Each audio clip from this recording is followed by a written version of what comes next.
Hello, my name is Ed Frawley, and I've got another really good question here about a person that has a puppy they're raising for search and rescue.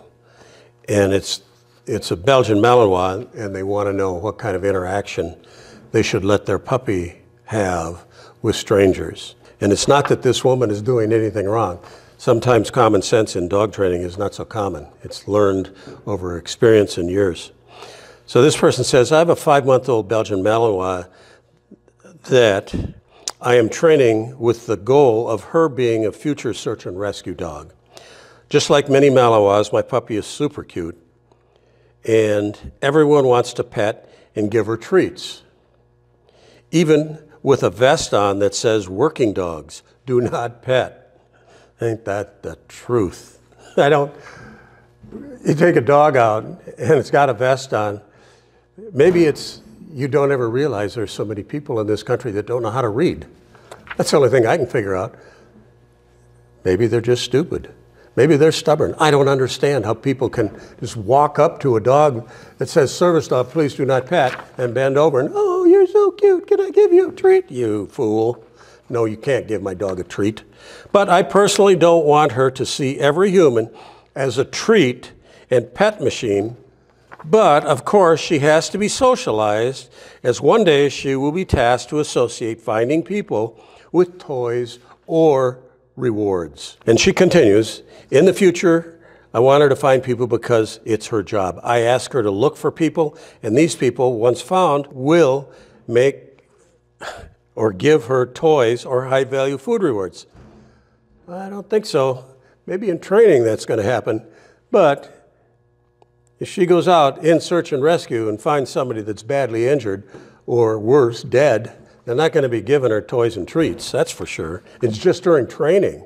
So she has to get that out of her mind. So ultimately, my question is, what interaction, if any, should my prospective search and rescue puppy have with strangers besides making them just another piece of the landscape, while we build basics and engagement? So it's a good question. It really is a good question. So we don't let strangers give our puppies dog treats. We don't let strangers pet our dogs. We tell people, please, my dog is in training. Don't look at it. Don't touch it. Don't talk to it. Just ignore it. And they still don't listen to me. But we limit the exposure that our puppies have to friends of ours that understand how we train our dogs and how we expect other people to be around our dogs. And I always laugh when we have seminars with our friend Michael Ellis here. And he'll be talking about this exact topic right here. And he has this thing where he says, you know, you can tell people not to pet my dog. You can tell people not to talk to my dog. You can tell people to ignore my dog.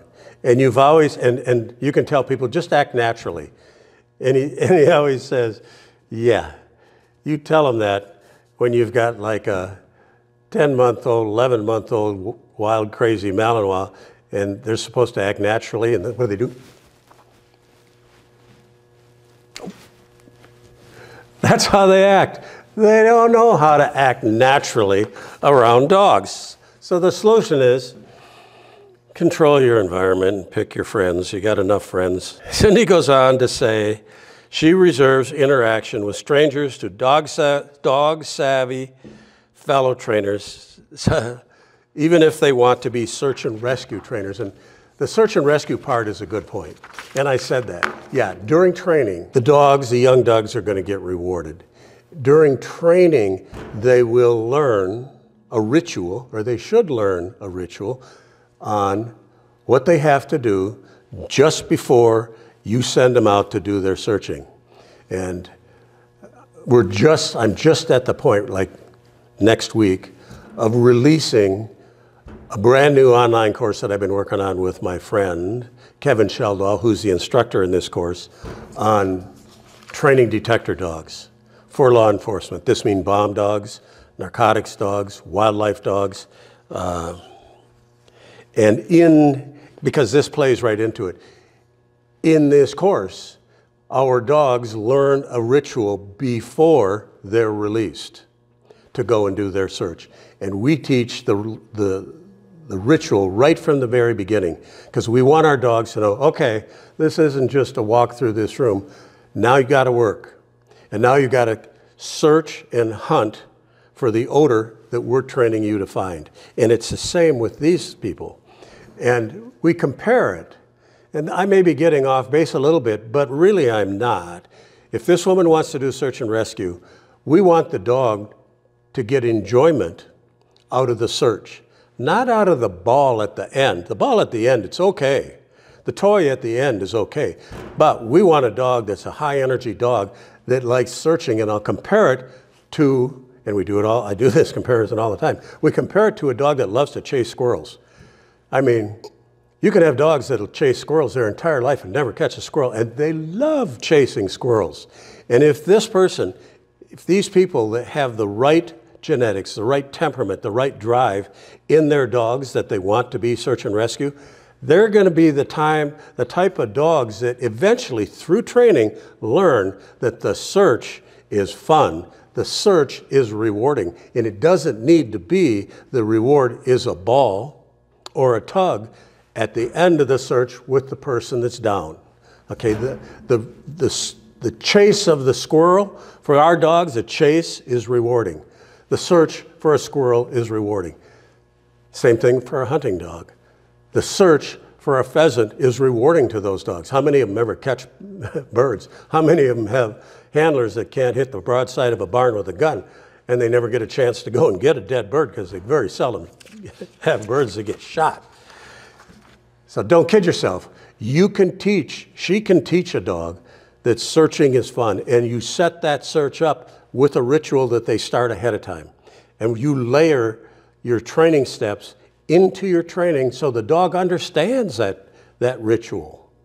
We cover this in complete detail in our detector dog video. I mean, we have well over 200 and some short videos in the detector dog video, and a good part of it deals with setting up your rituals, setting up your searches, defining where the dog is supposed to search, and it's built with small, small steps. Even search and rescue people can learn a lot from the detector dog video that we're going to release. So finally, at the end of this video, I'm going to put a link to the detector dog video so people can go and read about it.